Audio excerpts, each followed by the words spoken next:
our bill is trying to be really narrow and specific, basically saying the Attorney General's office continue to do settlements where people who were harmed can apply for money to, offset what their harm was, or if they want to send money to like food banks in this example, they can do that without our approval. But he just can't send out 400,000 checks to a bunch of random people without getting legislative approval. It's very clear that, we need to have some sideboards and oversight because money that's intended for people living in the poverty line, which is like two people living at $35,000 or less per year, shouldn't be going to multimillionaires. And we've had way too many multimillionaires who are getting checks from the Attorney General's office. So it's very clear that we need some legislative oversight of these sort of choices in the future if they just decide to mail out thousands of checks to a bunch of random people without really any thought or concern about making sure it gets in the right hands. Yeah, and so obviously it went to people who didn't qualify financially. We've heard from a lot of those. We've also heard from a lot of family members who got checks for people who'd been deceased for 30, in one case,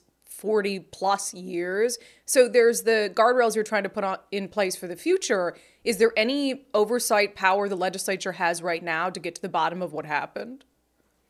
So we filed complaints with like the State Ethics Commission to try to figure out, I think, the PDCs.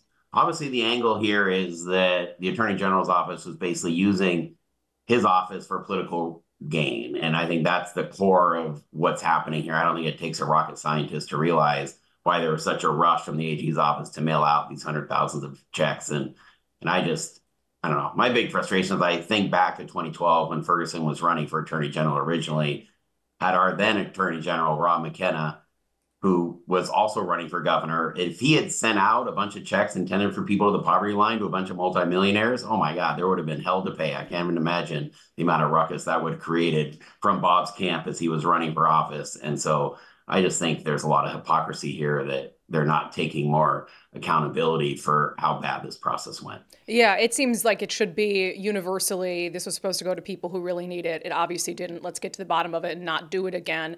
It is something I should note, though. You're also running for governor. I know we're speaking to you in your legislative capacity. Would you have introduced this bill if you weren't?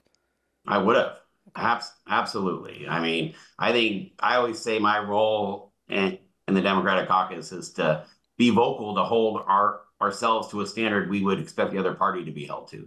And so I just hate this double standard of saying, okay, well, it's okay if we do it on our side, but we're going to get upset if Republicans do it. That really drives me nuts. And I would have introduced the bill regardless of what was happening in my own political life outside of this.